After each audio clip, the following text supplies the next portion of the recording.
He found a kitten in the trash, but no one expected this to happen the following winter. The alley reeked. It was a thick, cloying smell, a symphony of rot composed of discarded takeout containers, overflowing dumpsters, and the acrid tang of urine that clung to the brick walls even after a rain. The sun, a distant memory in this narrow chasm between buildings, rarely penetrated the perpetual gloom. Here, in the forgotten bowels of Los Angeles, shadows held dominion. A small, shivering form huddled beneath a rusted fire escape. He was a kitten, barely 6 weeks old. His ginger fur matted with grime and damp from the morning dew. Just hours ago, he'd been nestled in a cardboard box, warm and fed, alongside his mother and siblings. The memory, already fading, was a cruel taunt in the face of his present reality. A rough hand had snatched the box from a porch, driven a short, terrifying distance, and then dumped its contents unceremoniously into the stinking alley. His mother's frantic meows still echoed in his tiny ears. He was alone. Hunger gnawed at his belly, a sharp, insistent pain that overshadowed even his fear. He'd never had to hunt for food before. His mother had always provided, her warm milk a constant source of comfort. Now, he crept cautiously along the base of the wall, his whiskers twitching, his nose desperately searching for any scent that promised sustenance. He found a discarded hamburger wrapper, stained with grease and the ghost of ketchup. He licked at it frantically, scraping off the tiny remnants of sauce, his small body trembling with the effort. It wasn't much, but it was something. A fleeting reprieve from the gnawing emptiness. The sounds of the city roared just beyond the alley's mouth. Car horns blared, buses hissed, and the muffled shouts of countless people created a cacophony that was both terrifying and strangely indifferent to his plight. He was invisible here, a tiny speck of life lost in the urban sprawl.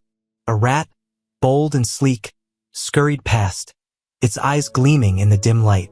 The kitten instinctively flattened himself against the wall, his heart hammering against his ribs. He was no match for the rat, not in his weakened state. He was prey, not predator. He found a puddle of stagnant water, its surface shimmering with an oily film. He lapped at it cautiously, his thirst outweighing his disgust. The water tasted metallic and foul, but it quenched the burning in his throat. As the day wore on, the shadows lengthened, and the alley grew colder. The kitten searched for a place to hide, a refuge from the encroaching darkness. He squeezed himself into a narrow gap between two dumpsters, the metal cold against his fur. He curled himself into a tight ball, trying to conserve what little warmth he had left. He closed his eyes, his small body racked with tremors. Images of his mother flickered behind his eyelids, her soft fur, her gentle purr, the comforting weight of her body against his.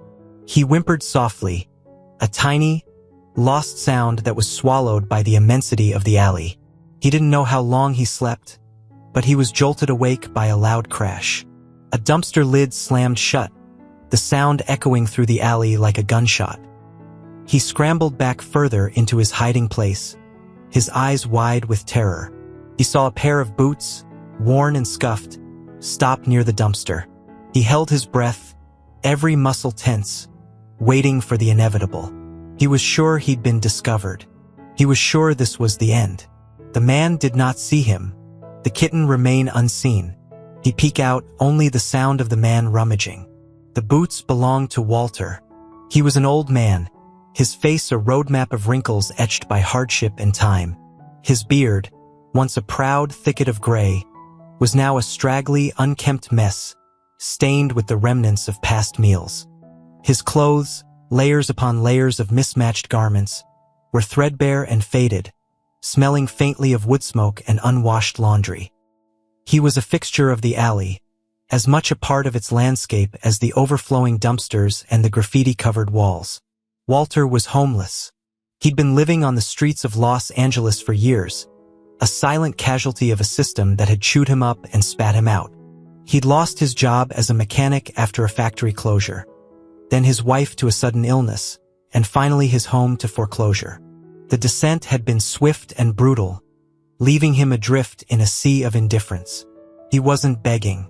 He rummaged through the dumpsters, his gnarled hands searching for anything of value: discarded food, recyclable cans and bottles, anything he could trade for a few coins. It was a degrading existence, but it was survival. The kitten watched him from his hiding place, his fear slowly giving way to a flicker of curiosity. The man didn't seem to notice him. He was focused on his task, his movements slow and deliberate, his shoulders slumped with a weariness that seemed to seep into the very air around him. Walter found a half-eaten sandwich, wrapped in wax paper, near the bottom of a dumpster. He carefully unwrapped it, inspecting it for signs of spoilage. It was a little stale, but otherwise edible. He took a small bite, chewing slowly, savoring the meager sustenance. He then noticed something else, a small, crumpled paper bag that had held French fries. He picked it up, shaking out the few remaining fries onto the ground. They were cold and limp, but he ate them anyway. It was then that he heard it, a faint, high-pitched meow. He paused, his head cocked, listening intently. He heard it again, closer this time. He scanned the alley, his eyes squinting in the dim light. He saw a flash of ginger fur beneath the fire escape. He approached cautiously, his movements slow and non-threatening. He knelt down, his old bones creaking in protest. "Hey there, little fella," he said softly, his voice raspy from disuse. "You lost." The kitten didn't run. He stayed huddled in his hiding place, his eyes fixed on Walter's face. He saw not malice, but a weariness that mirrored his own. He saw hands that were rough and calloused, but also gentle. Walter reached into his pocket and pulled out a small piece of the sandwich. He held it out to the kitten, his hand steady. "Come on," he coaxed. "It's all right. I won't hurt you." The kitten hesitated, his hunger battling with his fear. The smell of the food was overwhelming. He took a tentative step forward, then another. He stretched out his neck, his nose twitching, and snatched the piece of sandwich from Walter's hand. He devoured it quickly, his small body trembling with relief. It was the most delicious thing he'd ever tasted. Walter smiled, a rare and fleeting expression that momentarily softened the harsh lines of his face. "That's a good boy," he murmured. "You were hungry, weren't you?" He sat down on a discarded crate, his back against the cold brick wall. The kitten, emboldened by the food, crept closer. He rubbed against Walter's leg, a tentative gesture of trust. Walter reached down and gently stroked the kitten's fur. It was soft and surprisingly clean, despite the grime. He felt a warmth spread through him, a feeling he hadn't experienced in years. It was the warmth of companionship, of connection. "You're all alone out here, aren't you?" he said to the kitten. "Just like me." He looked around the alley, his gaze sweeping over the refuse and the decay. "This ain't no place for a little guy like you," he said, "or for an old man like me, for that matter." He sighed, a deep, weary sound. He didn't know what the future held for either of them. But for now, in this forgotten corner of the city, they had found each other. And that, he realized, was something. The following days were a slow dance of approach and retreat. The kitten, driven by hunger and a growing sense of security, would venture closer to Walter each time he appeared. Walter, in turn, was patient and gentle, never making any sudden movements or loud noises that might frighten the small creature. He'd save scraps of food from his meager finds, a crust of bread, a bit of cheese, the occasional discarded chicken bone. He started talking to the kitten, his voice a low rumble that seemed to soothe the animal's anxieties. He'd tell him stories about his life, about his wife, Mary, and her love for cats. He'd talk about his old job, the smell of oil and metal, the camaraderie of his fellow mechanics. He'd talk about his dreams, long abandoned, of owning his own repair shop. "She would have loved you, you know," he said one evening, stroking the kitten's soft fur. "Mary always had a soft spot for strays. Said they had more character than those fancy purebreds." The kitten, curled up on a piece of cardboard Walter had found for him, purred softly in response. He didn't understand the words, but he understood the tone, the gentle, melancholic cadence of Walter's voice. He understood the loneliness that resonated within the old man, a loneliness that mirrored his own. Walter decided the kitten needed a name. He pondered it for a while, watching the way the setting sun caught the ginger fur, turning it into a fiery halo. "Rusty," he finally declared. "That's what I'll call you. Rusty." Rusty, seemingly oblivious to his new name, continued to purr, kneading his paws on the cardboard. He was slowly gaining weight, his ribs less prominent, his fur taking on a healthier sheen. Walter found a small, discarded bowl and filled it with water from a leaky faucet outside a nearby restaurant. He placed it near Rusty's cardboard bed, ensuring the kitten had a constant supply of fresh water. One day, Rusty brought Walter a gift. It was a dead mouse, its body stiff and cold. Walter, though slightly repulsed, understood the gesture. It was Rusty's way of contributing, of showing his gratitude. "Well, thank you, Rusty," he said, trying to sound appreciative. "That's a very thoughtful of you." He carefully disposed of the mouse when Rusty wasn't looking. Their routine became established. Walter would arrive in the alley in the late afternoon, after spending the day collecting cans and bottles. He'd share his food with Rusty, talk to him, and then they'd settle down for the night, the old man and the kitten finding a small measure of comfort in each other's presence. Walter started to feel a sense of purpose again, a reason to get up each morning. He had someone to care for, someone who depended on him. It was a small thing, a tiny spark in the darkness of his life, but it was enough. He noticed a change in himself, too. He was less inclined to dwell on his past, on his losses. He was more focused on the present, on the needs of the small creature who had unexpectedly entered his life. He started to take better care of himself, too. He'd wash his face and hands at the public restroom in a nearby park, trying to make himself a little more presentable. He even managed to find a slightly less tattered coat at a donation bin. He knew their situation was precarious. He knew that winter was coming, and that the streets would become even more unforgiving. But for now, he pushed those thoughts aside. He had Rusty and Rusty had him, and that was all that mattered. Their bond began to form. The weeks that followed were as close to idyllic as life in an alley could be. The weather remained mild, the sun casting long, warm rays into their little corner of the city. Walter managed to find a slightly better spot to sleep, tucked away behind a loading dock, where they were sheltered from the wind and the occasional rain shower. He fashioned a more comfortable bed for Rusty, using layers of cardboard and an old blanket he'd scavenged. Rusty, in turn, seemed to appreciate the effort, curling up contentedly in his new nest. Their routine was simple but comforting. Walter would wake early, before the city fully awoke, and head out to collect cans and bottles. He'd return in the late afternoon, his shopping cart laden with his finds. He'd cash them in at a recycling center, earning enough for a meager meal for himself and a small treat for Rusty. Sometimes a can of cheap cat food, a rare and luxurious delicacy. They'd eat together, Walter sharing his food with Rusty, the kitten purring contentedly as he ate. Afterward, they'd sit in the sun, Walter talking to Rusty, the kitten rubbing against his legs, a silent expression of affection. Walter started to tell Rusty stories about his childhood, growing up on a farm in the Midwest. He described the wide-open spaces, the smell of freshly cut hay, the sounds of crickets chirping in the summer evenings. He'd talk about his dog, a loyal collie named Shep, who had been his constant companion. "You remind me of Shep, you know," he said to Rusty one afternoon. "Loyal, brave, always there when I need you." Rusty, of course, didn't understand the words, but he seemed to sense the emotion behind them. He'd lick Walter's hand, a gesture of comfort and reassurance. They weren't entirely alone in the alley.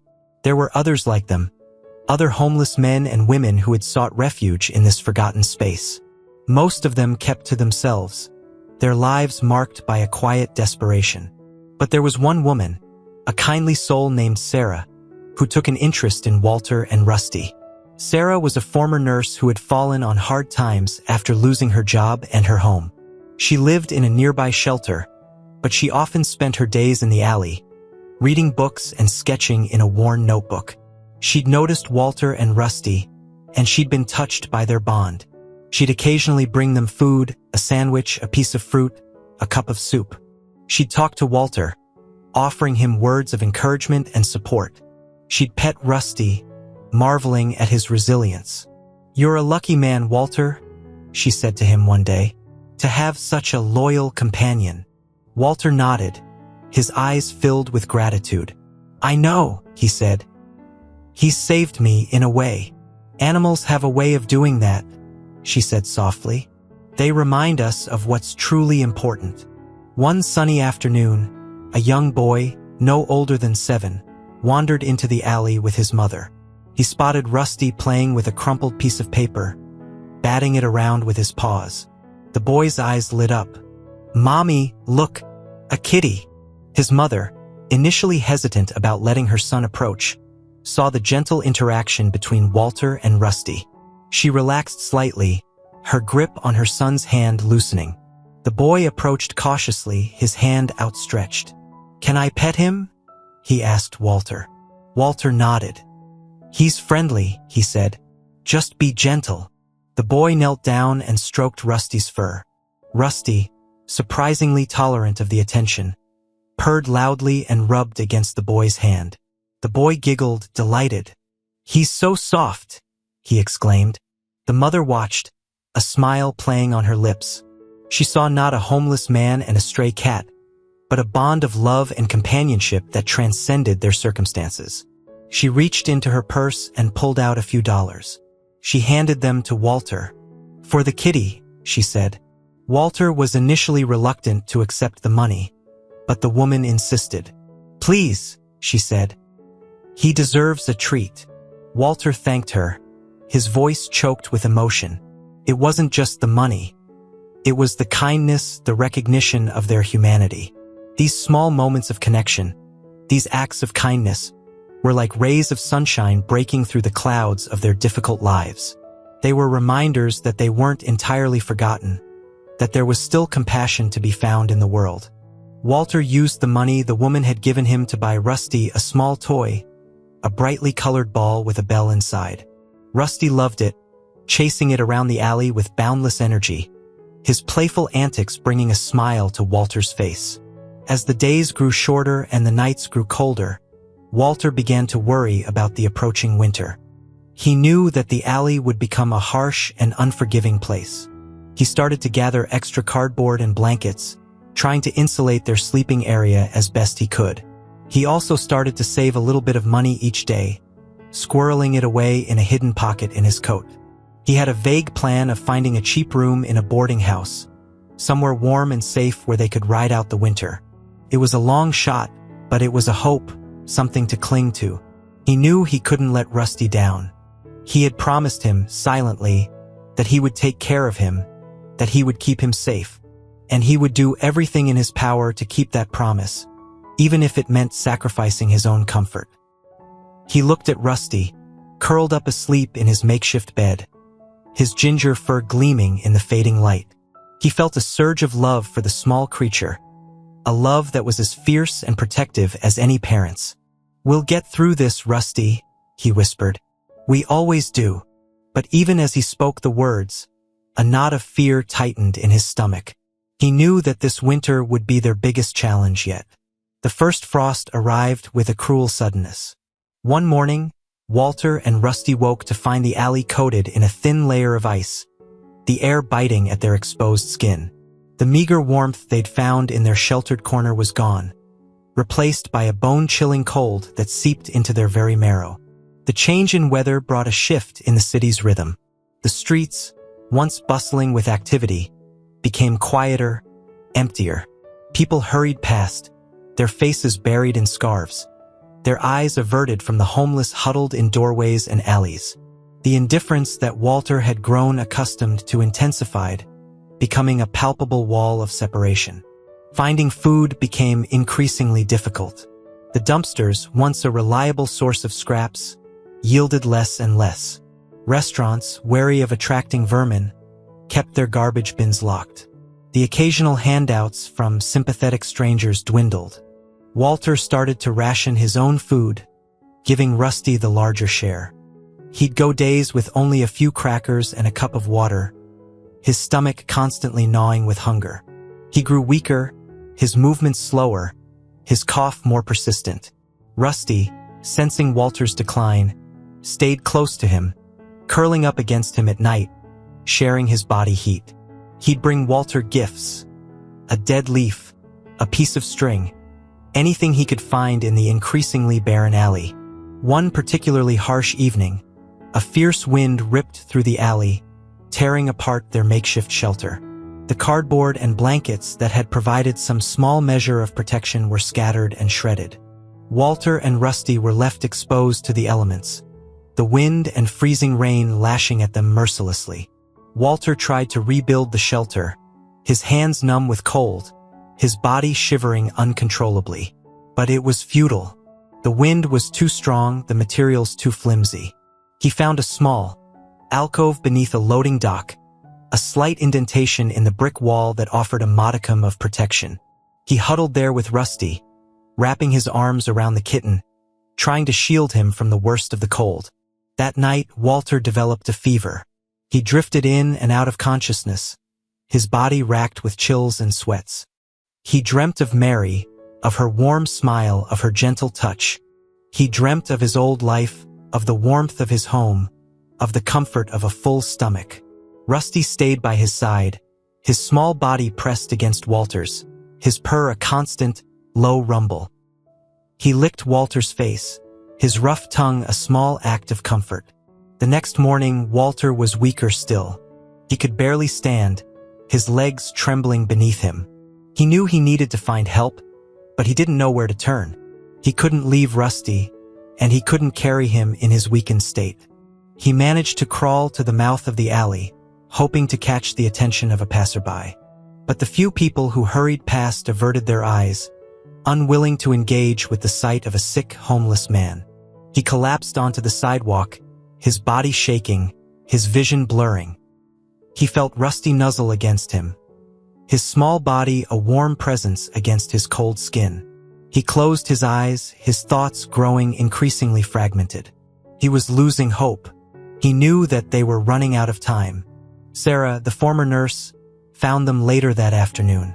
She'd been searching for them, worried when they hadn't appeared at their usual spot. She saw Walter lying on the sidewalk, Rusty huddled beside him, and her heart sank. She knelt down, her hand gently touching Walter's forehead. He was burning up. She felt for a pulse, her fingers pressing against his wrist. It was weak and thready. "Walter," she said urgently. "Walter, can you hear me?" He opened his eyes, his gaze unfocused. He saw Sarah's face, blurry and indistinct. "Sarah," he whispered. "Rusty. Take care of Rusty." Sarah knew she had to act quickly. She couldn't leave them there. She flagged down a passing car, begging the driver to help her get Walter to a hospital. The driver, initially reluctant, was eventually persuaded by Sarah's desperate pleas. They managed to get Walter into the car, Rusty clinging to his chest. Sarah rode with them, her hand resting on Walter's arm, her voice murmuring words of comfort and reassurance. But it was too late. The hospital was a blur of bright lights, hurried footsteps, and the incessant beeping of machines. Walter was whisked away on a stretcher, doctors and nurses swarming around him, their faces grim. Sarah was left in the waiting room, clutching Rusty to her chest, the kitten trembling in her arms. She tried to explain their situation to the hospital staff, but she was met with a mixture of indifference and suspicion. She was a homeless woman, her clothes stained and worn, her story rambling and incoherent. They didn't believe her. They didn't trust her. They took Rusty away from her, placing him in a small cage in a back room. He meowed frantically, his cries echoing through the sterile hallways. Sarah pleaded with them to let her stay with him, but they refused. She spent the night in the waiting room, her body aching, her heart heavy with grief. She prayed for Walter, for Rusty, for a miracle that she knew was unlikely to come. The next morning, a doctor approached her, his face somber. He told her that Walter had passed away during the night. He'd had pneumonia, complicated by malnutrition and exposure. There was nothing they could have done. Sarah felt a wave of despair wash over her. She'd known it was coming, but the finality of it was still a crushing blow. She'd lost a friend, a kind and gentle soul who had deserved so much better. She asked about Rusty. The doctor told her that the kitten was being held at animal control.